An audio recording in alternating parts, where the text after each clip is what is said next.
Then one day she put a mirror in front of my face. And I'm like, okay. She's like, who do you see, Tyro?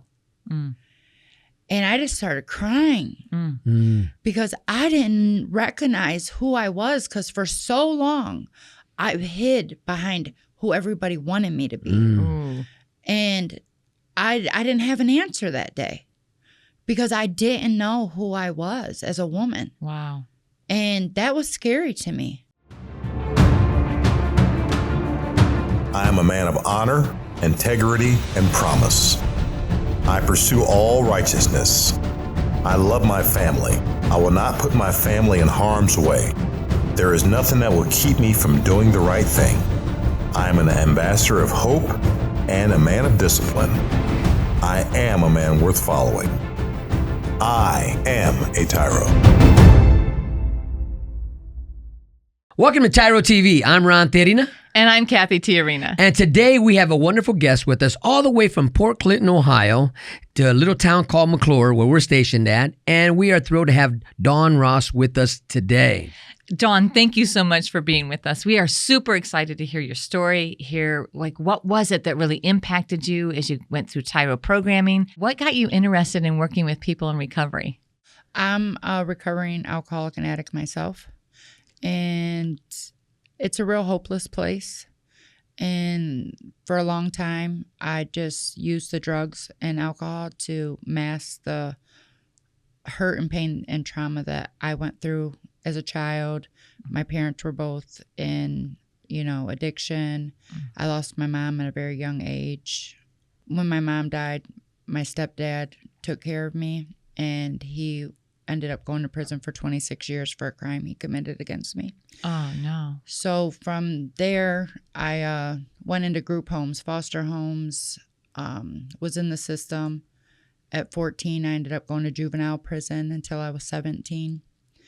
And I just came out of a system into nothing. Like I didn't have really no family support or guidance, really.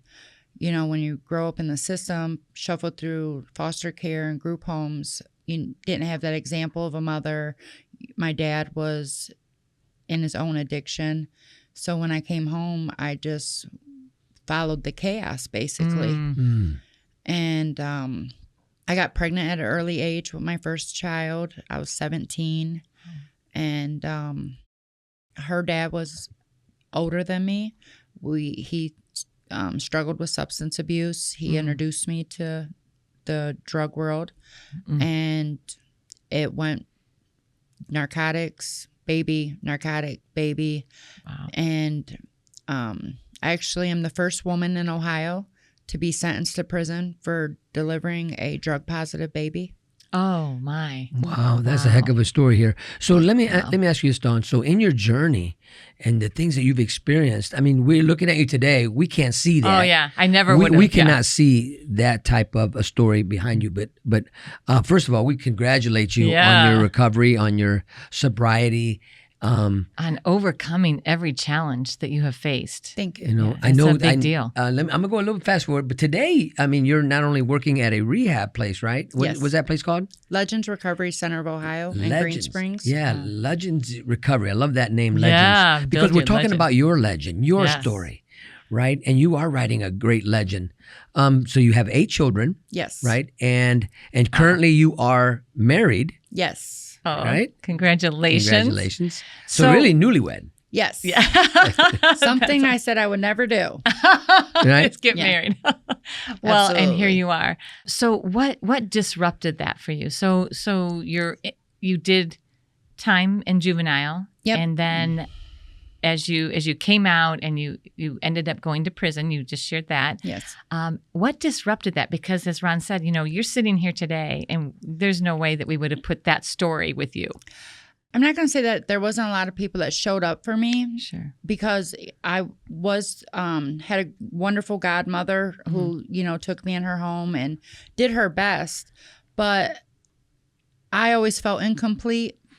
I stuffed a lot of my stuff. I always say I was like an episode of Hoarders. I felt like it's me versus the world, and nobody could saved me when I was younger. So I wasn't going to give anybody an opportunity to come in and help me. I wanted to fight my own battles. And it got heavy. And, you know, after, like I said, I have 8 children whom I've all gave custody over to their grandparents or adoption. I had my twin daughters in the penitentiary. And the wonderful thing was about TYRO, because before I used to let people huff and puff and blow my house down because I didn't have no foundation. I was scared. I was hiding behind drugs, the guilt, the shame, and I didn't fight for what my heart desired. I wanted to show up for my kids, but I didn't feel like I was good enough. Oh, that shame and unworthiness was overtaking you. Yes. Wow. One day turns into a week turns into a month, and next thing you know, when you left, my youngest were 3 and 18 months old. When I came home, they were 9 and 11. Wow. And I had missed so much, and I felt like at that point in time in my life, they're doing so good. Why disrupt that? The selfish me wanted to be like, oh, I'm your mom. But the shame and guilt kept me from taking that first step forward. And in and out of my incarcerations, I felt like I was lost. I didn't, everyone had me labeled as a drug dealer, a drug addict, a showing up parent. And I was okay with that. Wow. You know, I idolized the idea of me, and I was very into grandiosity and, you know, in the drug world. Like I showed up and like I wanted to be the best in that, while the whole time I was missing every monumental moment with my children. And the wonderful thing about this program is Miss Alicia told me that I don't have to give up. Like, it doesn't matter where I start the race at, as long as I get to a finish line. And the miracle of this is, out of 8 of my children, I'm now actively involved in 5 of their lives. Wow. That is Congratulations. Congratulations. That is awesome.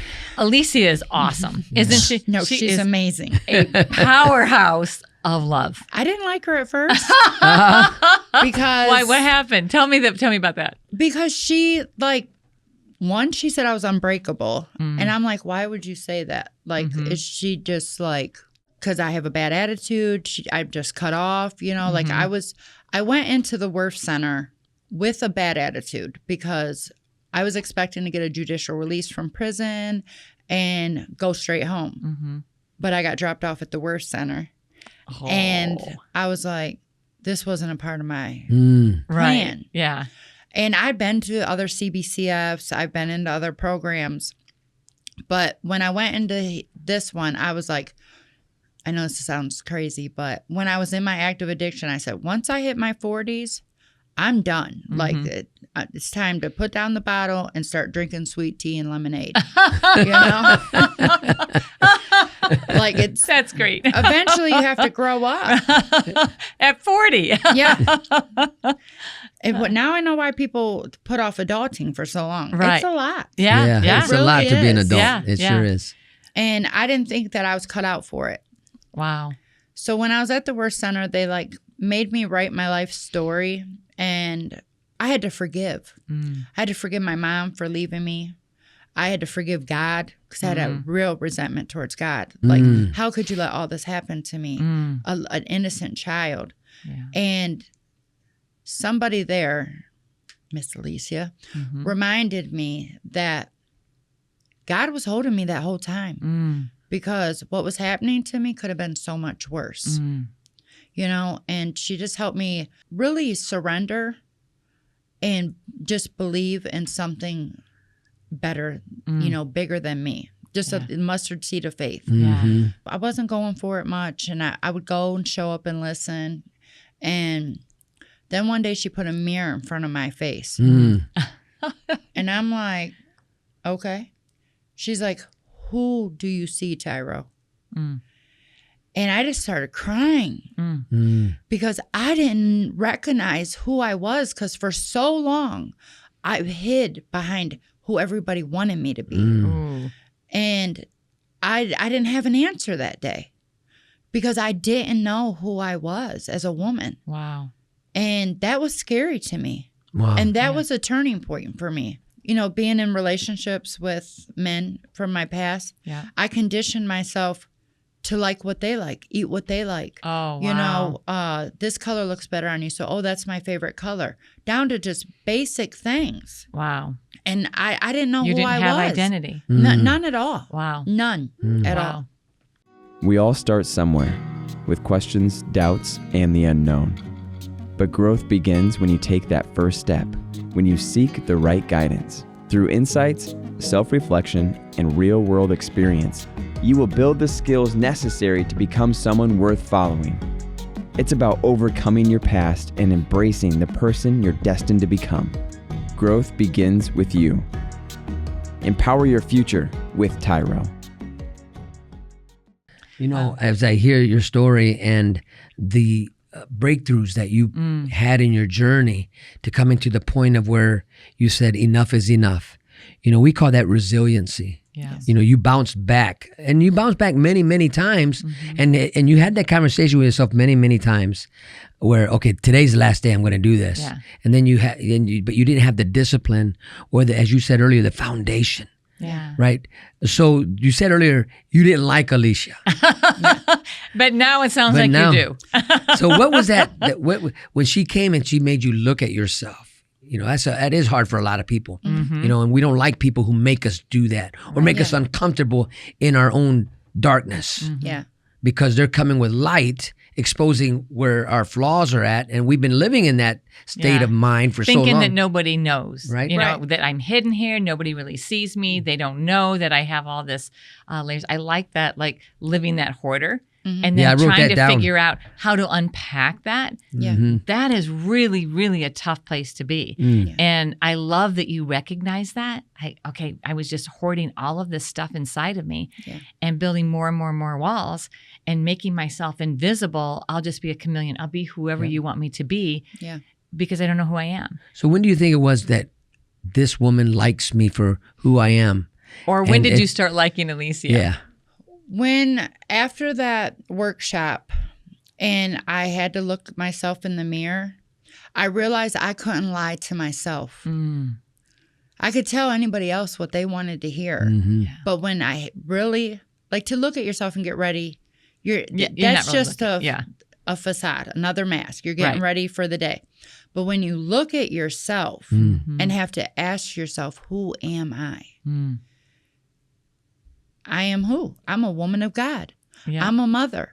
I am, you know, and Yeah. for a long time, I was afraid to say them things out loud to myself because Wow. I didn't feel like I was deserving. Wow. That's a great breakthrough. And to so have. as you began to recognize your value and your worth, and you began to change the way you saw yourself and thought about yourself, tell me some things that were like aha moments for you. I guess I would say my aha moments the forgiveness. That was really hard for me because I was so angry and I blamed everybody. And I never looked at what part I played in it, but I had to forgive me. I had to start nurturing that little girl inside of me that was hurting because for so long I was just protecting her, keeping her really locked in a box. Yeah. Yeah. But Miss Alicia started planting seeds of empowerment. Wow. And I was responsible to nurture that garden, no one else. So I started listening and I took that and I fed my soul with that. And I changed my disposition and attitude, even down to my morals and beliefs. Because, you know, you do to me, I'm going to do to you. No, you did this to me. Let me figure out why so I can help you. Wow. I love that. You know, I heard you say earlier today, before we started the show, you said there was a phrase in the TYRO Declaration that really changed your heart and got you thinking and really back to reflection again, right? And Yes. resonated with you. And what was that? I'm no longer the poison. I am the antidote. That was life-changing for me because almost every time I've been to prison, it's been for drug trafficking. And I've never been charged with corrupting another, but I know that people have lost their lives due to addiction and, the lucrative lifestyle that I lived. I've lost many friends, and I knew that at the end of, if I didn't change, the only thing left for me was jails, institutions, or death. I did the jails and the institutions, and I was paying for my own death every single day. And I knew that was my last result. I was either going to die or I was going to become the antidote, become a vessel, and work through everything that hurt me, make my suffering my purpose. Because someone just told me the other day that God puts on his women the strongest battles, not to be broken, but to be strengthened. Yes. And that meant something to me because for a long time I blamed him. But here he was preparing me for something way farther. Like, if you'd have said 5 years ago, I'd be sitting in front of you guys right now, I'd have told you made that up. You don't know what you're talking about. You're crazy. Absolutely. Yeah. Well, it is amazing to hear your testimony and to see what you're doing. So tell us a little bit about your work. Okay, when you say you're working at this place called Legend, what do you do? How is that? What does that look like? An everyday thing? What does the one day of your life look like at the office? A day in the life of Dawn. Yeah. Right. It's emotionally a lot sometimes because it's a high demand. People are just coming from off the substance to, sobriety, and they're conflicted, they're confused, they're in that fight or flight mode. So you really have to be an anchor for them and, share your lived experience to give them, seeds of empowerment, hope, and let them know that even today, there's bad days for me because they see me, they hear my story, and they think my life's all the way put together. But it's not. Like, I just had my 19-year-old son reach out to me yesterday, whom I've met 5 times in his whole life. Wow. To ask, because of this program that I'm working today and where I'm at in my life, can I come to your rehab? Wow. God is breaking generational curses. Yes. Because of TYRO, because of the program that I work today, because of I found purpose. Yeah. And I'm actually in the middle of possibly getting custody of my 16-year-old son. Wow. And them are doors that I would have seen, I'd have self-sabotaged. I can't do this. Right. And like I was saying, that foundation. Now I have a foundation. I'm a glass house. You can huff, you can puff, you can blow, but it's not going nowhere. That's because right. I hide behind nothing today. Wow. That's great. That's a good word. And we see that in you, that transparency and that authenticity as you share your story, Dawn, holding nothing back because it doesn't own you anymore. I'm Ron Tiarina. And I'm Kathy Tiarina. And together we have been working with tens of thousands of couples for the last 2 decades. And we have been helping couples understand that nobody's right and nobody's wrong. They're just each seeing it from their own perspective and unable to bridge together. So when's the last time you were in a discussion with your significant other or your spouse and you had a disagreement over something so small that turned into something so big? So many of the couples we work with have this experience where they argue about something because they only see it from their own perspective. So I'm looking at it from my vantage point, and guess what? Frankly, I'm only want to see it my way, because it's my way or the what? The highway. Over time, what happens is these issues start to pile up and they create more and more distance between couples. And so now we're arguing about every small thing because we have to defend our perspective. As we began arguing, it really was apparent whose side I was on. I wasn't on her side and she wasn't on my side. In fact, we were on opposite teams. We became enemies, and what was more important for us was to be right than for us to actually understand each other. When couples do this, they continue to erode their relationship. What you need to do is get the issues out from between you, move them out in front of you, and remember that you're a team able to navigate through anything together by seeing all sides of the issue. Now remember, there is nothing more important than us. In this dynamic program that's internationally recognized, you're going to learn how to resolve conflict, how to get on the same page and listen for understanding.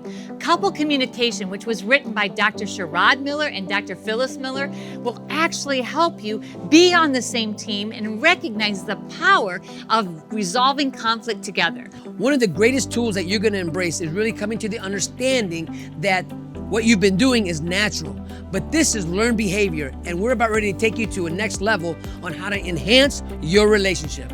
Now, if you're sick and tired of having all of these petty issues come between you, if you are exhausted from every time that you have interaction with your spouse, it turns into drama, then this is where you want to be. You want to sign up for couple communication. You want to take this program together, and I guarantee you that you are going to love it. Stop telling yourself that tomorrow you're going to do better. Stop saying to yourself, tomorrow I'll find that program. Today's your opportunity to do something not only for yourself, but for all those around you. In couple communication, you're going to learn a brand new process. This process is going to help you avoid ever fighting over petty stuff again. It's going to take you to a new level in your relationship as you learn how to listen for understanding, to clearly articulate and share from your own experience. You're going to get on the mats. You're going to have notepads. You're going to learn skills that you're going to be like, wow, if only I had known this at the beginning. It's not too late. We are all on this journey. We are all on this continuous improvement plan. But guess what? You have to take the first step and let today be that first step for you and your significant other. If you're ready to like each other again and be on the same team, this is the program for you. Sign up today.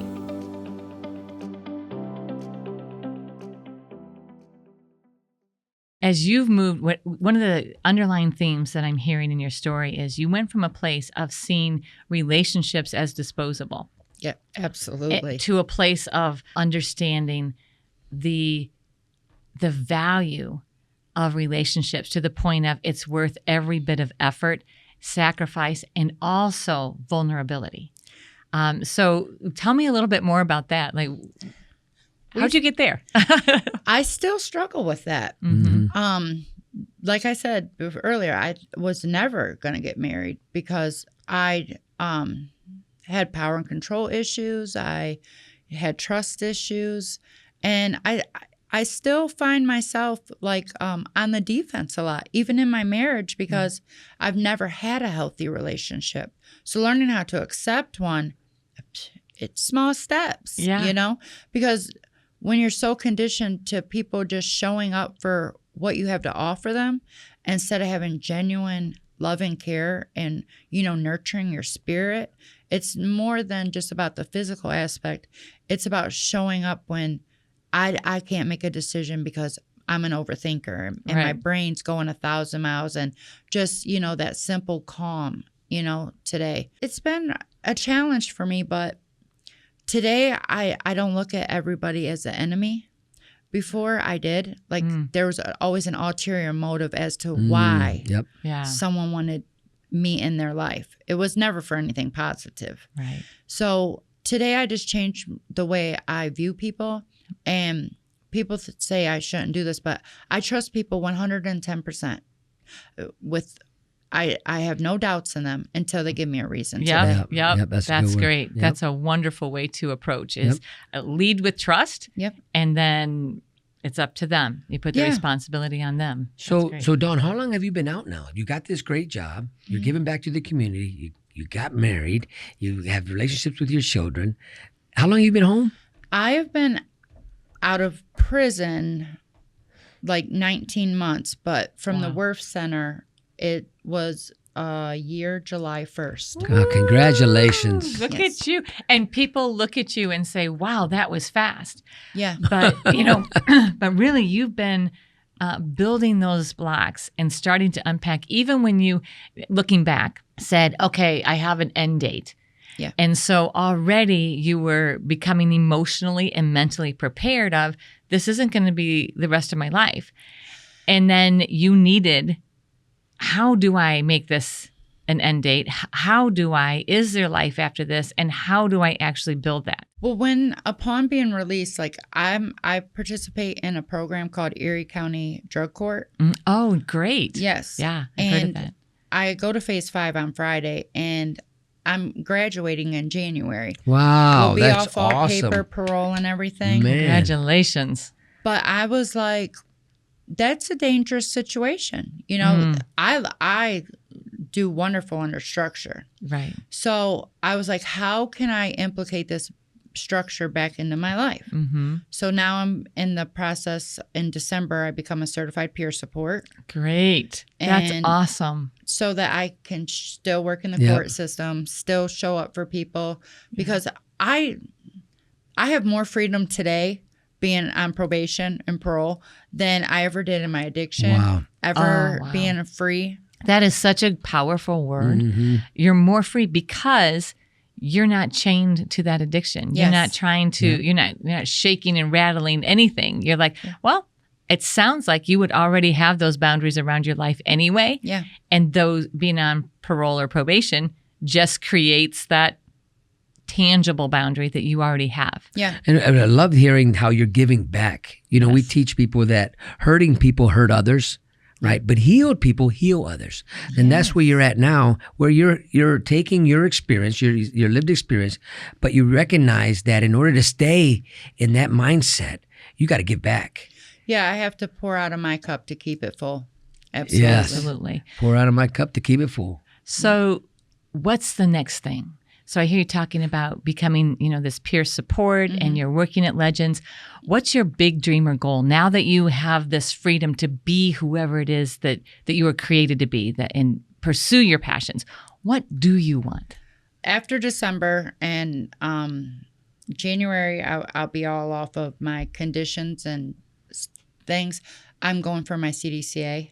Great. Wonderful. That's awesome. Yeah. That's wonderful. And I really just want to focus on learning how to have appropriate relationships with my children. Yeah. Because it's, a lot of years been absent, and there's a lot of resentments and stuff. Yes. Yeah. So I'm just trying to show up when able. My daughter just hadn't talked to me in almost 8. She came and see me one time when I first got out, and then she stopped talking to me.